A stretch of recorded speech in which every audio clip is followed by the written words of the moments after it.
سیدنا امام علی مقام حضرت امام حسین رضی اللہ تعالیٰ عنہ اور آپ کے سراپا وفا ساتھیوں کی قربانی بے نظیر اور لازوال ہے، کوئی فراموش کر سکا ہے اور نہ کبھی فراموش کر سکے گا۔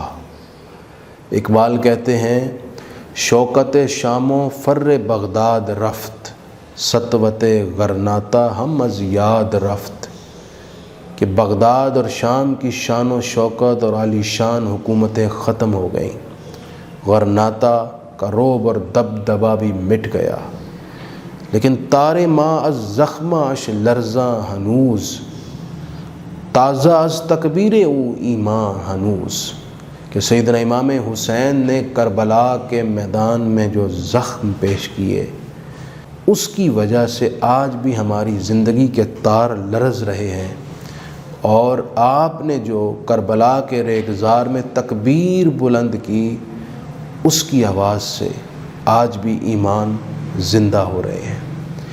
کربلا کا واقعہ کوئی دو شخصیات کی لڑائی نہیں تھی، یہ دو کرداروں کا تعین ہوا، جس نے ہمیشہ کے لیے دو کرداروں کو واضح کر دیا۔ مجھے سیدنا امام حسین کا وہ جملہ بار بار ذہن میں آتا ہے اور دو کرداروں کے تعین میں وضاحت حاصل ہوتی ہے۔ آپ نے مدینہ میں جب پہلی مرتبہ مطالبہ بیعت کیا گیا اور اس پر اصرار کیا گیا تو آپ نے ایک جملہ فرمایا تھا کہ مجھ جیسا شخص یزید جیسے شخص کی بیعت نہیں کر سکتا، یعنی آپ نے دو کردار واضح کر دیے، ایک حسینی کردار ہے اور ایک یزیدی کردار ہے۔ آپ نے یہ بتا دیا کہ حسینی کردار کا حامل اور حسینی فکر کا وارث اور حسینی جذبات سے آراستہ شخص کبھی یزید اور یزیدیت کے سامنے سر نہیں جھکا سکتا، اور جھکائے بھی کیسے؟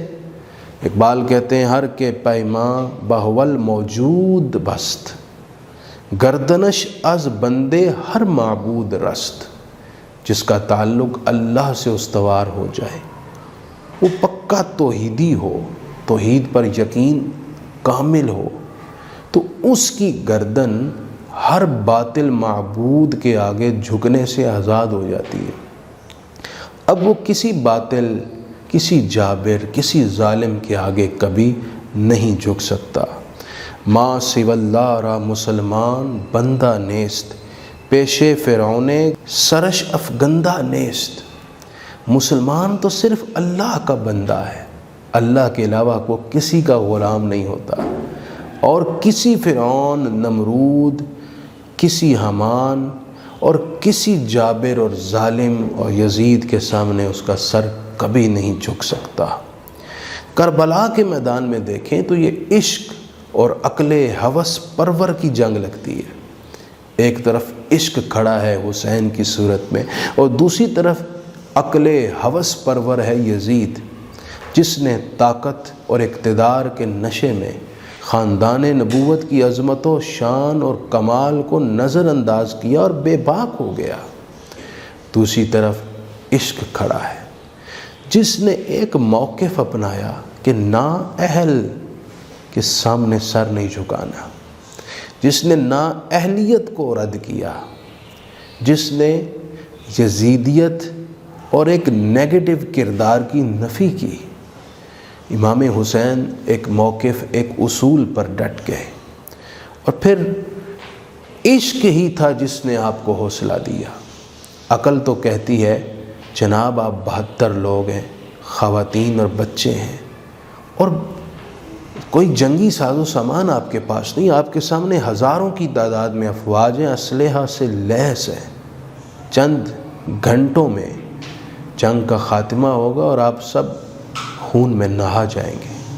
اور پھر یہ بھی سوچئے کہ پردیس اور غربت میں خواتین کا کیا بنے گا۔ عقل تو نتائج سے ڈراتی ہے اور کہتی ہے کہ قدم اٹھائیے اور بھاگ نکلیے، لیکن عشق حوصلہ دیتا ہے۔ عشق اور عقل کی اس کشمکش میں عشق جیت گیا۔ اقبال کہتے ہیں مومن از عشق است و عشق از مومن است، عشق را ناممکن ما ممکن است۔ عشق مومن ہے اور مومن عشق ہے۔ عقل خوف اور رعب میں مغلوب ہو جاتا ہے، عشق بے خوف رہتا ہے، عشق ڈرتا نہیں، ایون کہ عشق ناممکن کو ممکن بنا دیتا ہے۔ عشق ہی ہے جو بندے کو حق پر قائم رکھ کر باطل کے سامنے کھڑا کرتا ہے، اگرچہ باطل کتنا ہی طاقتور کیوں نہ ہو۔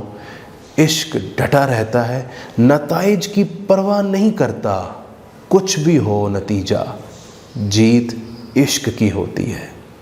اقبال کہتے ہیں صدق خلیل بھی ہے عشق، صبر حسین بھی ہے عشق، مارکہ وجود میں بدر و حنین بھی ہے عشق۔ عشق اور عقل ہوس پرور کی اس جنگ میں عشق جیت گیا، جس کی واضح علامت ہے قتل حسین اصل میں مرگ یزید ہے، اسلام زندہ ہوتا ہے ہر کربلا کے بعد۔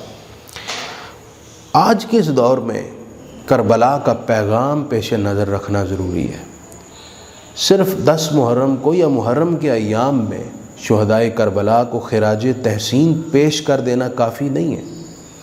ضرورت اس امر کی ہے شہدائے کربلا کا جو مشن تھا، جو حسینی فکر ہے، اس کو قبول کر کے اس کا وارث اور امین بنا جائے اور اس مشن کی تکمیل کے لیے سرگرداں ہو جائیں۔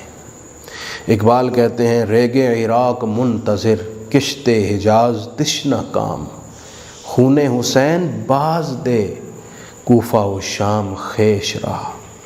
میں تھوڑا سا اس مفہوم میں اضافہ کروں گا۔ اقبال یہ کہہ رہے ہیں کہ عراق کی سرزمین آج بھی منتظر ہے، حجاز کی کھیتیاں پیاسی ہیں، اور کوفہ و شام آج بھی پکار رہے ہیں۔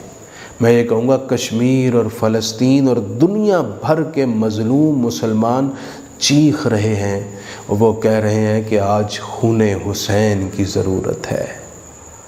مطلب آج حسینی فکر کے اس حقیقی وارث کی ضرورت ہے جو ہر طرح کی قربانی پیش کرنے کے لیے تیار ہو اور کسی طرح کے جابر اور ظالم کے سامنے سر نہ جھکائے، جو عشق بن کر ابھرے اور دشمن کے ساتھ برسر پیکار ہو اور مسلمانوں کی عزت کا دفاع کرے، جو اسلام کے غلبے کے لیے کام کرے۔